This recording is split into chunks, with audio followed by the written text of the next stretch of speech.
Me da gusto también, porque ya se está volviendo costumbre, cosa que para mí es un privilegio, que esté con nosotros el periodista René Delgado. Querido René, ¿cómo estás? Buenas tardes. Querido Risco, ¿cómo estás? Gracias, gracias de verdad por acompañarnos. Apreciamos muchísimo este análisis y esta lectura que das. Pues ahora sí que otra vez nuevos nombramientos. Me parece que importante por el sexenio que hemos vivido, también por uno de los grandes pendientes de este sexenio, el tema de la Secretaría de Salud. Prácticamente este sexenio, el secretario ha quedado, a pesar de que tuvimos una pandemia, pues como que quedó relegado. Tal vez el subsecretario tuvo mayor notoriedad mediática, pero tuvimos un secretario de salud, digamos, por debajo de la mesa. Ahora es nombrado David Kerchenovich, nuevo secretario de salud. ¿Qué decir de esto? Uno de los pendientes, insistimos, más importantes del país.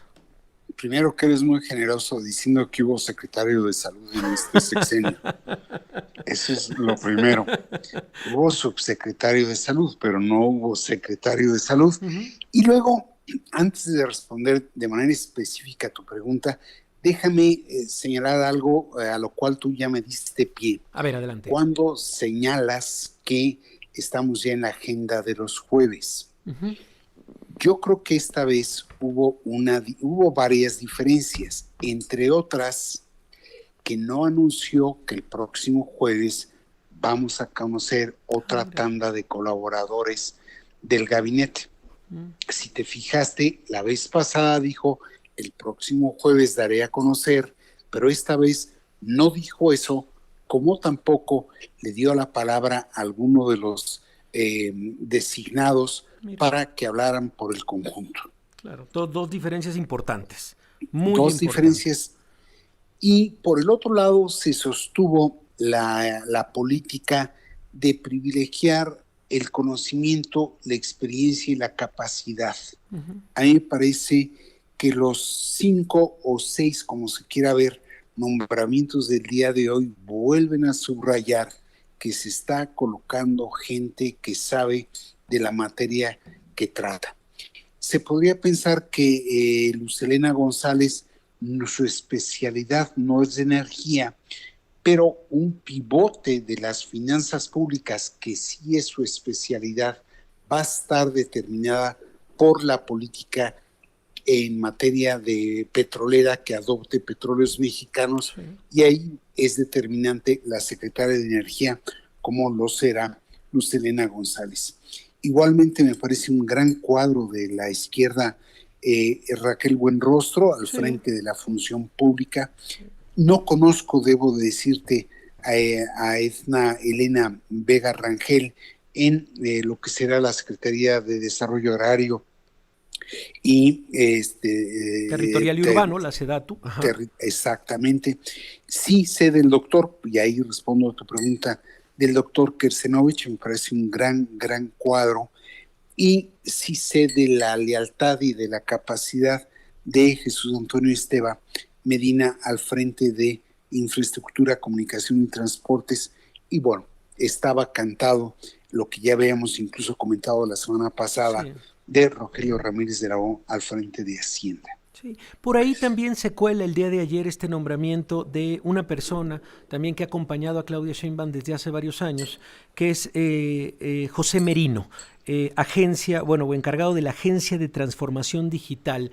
Pero más allá de eso, también una persona especialista en datos, en números, y uno de los que pertenece tal vez a uno de los círculos más cercanos de la nueva presidenta electa. Más allá de la cercanía, no lo conozco personalmente, pero sí me beneficié de su función cuando la vacuna contra el COVID, sí, él y su equipo junto con Clark estuvieron al frente de la organización de cómo vacunar a millones de capitalinos. Realmente la atención fue maravillosa, la organización me parece que fue espléndida, y en ese sentido sí tienes toda la razón al subrayarlo como un colaborador importante. Sí, como un colaborador. Ahora, sí. Dicho lo anterior, Risco, vienen los cargos pesados, es decir, quedan en total 8 secretarías: Educación, Cultura, Desarrollo Social, Trabajo, Turismo, y luego gobernación, seguridad, defensa y marina, Sí. que son claves. Absolutamente. O sea, para repetirlo un poco, falta Secretaría de Educación Pública, falta bienestar, falta trabajo, falta cultura, falta turismo, pero sí me parece muy importante que hagas una pausa y digas, falta Secretaría de Gobernación, Sedena, Marina y de Seguridad. Ahora, el punto aquí, ayer yo comentaba en tele, Sí. que el señalamiento o el anuncio de los colaboradores en el gabinete son balas de plata que debe de administrar con mucho cuidado Claudia Sheinbaum. Uh-huh. ¿Por qué? Porque es el único recurso que tiene para temperar de algún modo la suerte de presión o impertinencia que está sufriendo por parte del presidente saliente para adoptar políticas del gobierno que se va, sí, sin poder desplegar las del gobierno que vienen. Sí. Y entonces, si ella lo vuelve una rutina, como tú señalabas, de los jueves, creo que perdería la oportunidad de estar utilizando ese recurso para marcar su sello. Claro. Estamos hablando con el periodista René Delgado y creo que marcando esta también y entrando a la importancia de los días, a los anuncios y de los grandes temas de agenda, en un par de horas inicia este foro para hablar justamente de la reforma judicial. Se espera la llegada de los ministros de la Suprema Corte y no solo la llegada, sino las intervenciones de los ministros de la Suprema Corte. Ayer hubo un anuncio también por parte de la ministra presidenta de la Suprema Corte, Norma Piña, y de manera paralela, en una carretera informativa distinta. ¿Cómo ves lo que sucederá en un par de horas, René? A ver, es que estás tocando el corazón del problema. ¿Qué van a llevar mañana los periódicos? ¿Los nuevos nombramientos o la apertura de los diálogos nacionales por la reforma del Poder Judicial? Claro. Ahí es donde está disputando el espacio la virtual presidenta electa. Y ya por lo que toca en sí a los foros, me asombra que la presidenta de la Suprema Corte de Justicia haya aparecido el día de ayer por primera vez después del 2 de junio. Sí, es decir, creo, sí, los ministros, Risco, no te dejo la palabra, no.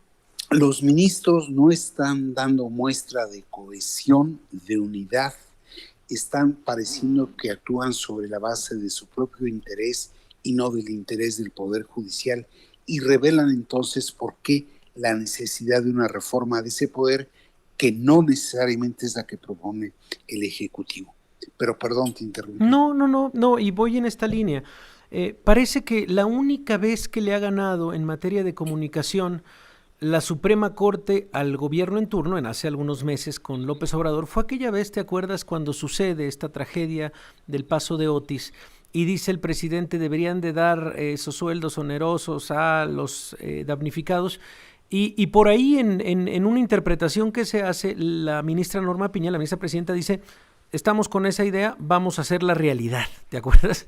Que fue como, sí, claro. Bueno, y parecería que les falta eso a los ministros de la Suprema Corte, como que no han sabido leer incluso en dónde está la discusión y la comunicación sobre esta reforma al Poder Judicial y las intenciones de, digamos, el corazón también de esta propia reforma, que es el escoger a los jueces, elegir a los jueces a través del voto, que es uno de los temas, digamos, pues por lo menos ya lo pusieron inamovibles, que era lo dicho por la propia Claudia Sheinbaum. Fíjate, es muy interesante lo que estás planteando. El día 31 de mayo de este año, en lo que fue la cumbre de una suerte de economistas que no se inscriben en la escuela del neoliberalismo, señalan cómo la igualdad comienza a ser un eje fundamental en las elecciones. Uh-huh. Y en esa medida, un poder como el judicial que ha sido opaco, que utiliza un lenguaje exclusivo, no inclusivo. A ver, René, dame un segundo, ya sabes cómo es la guillotina en radio, dame un segundo, pero cerramos esta idea y regresamos con René Delgado. Esto es Hoy es Risco. Estás escuchando Grupo Fórmula, abriendo la conversación.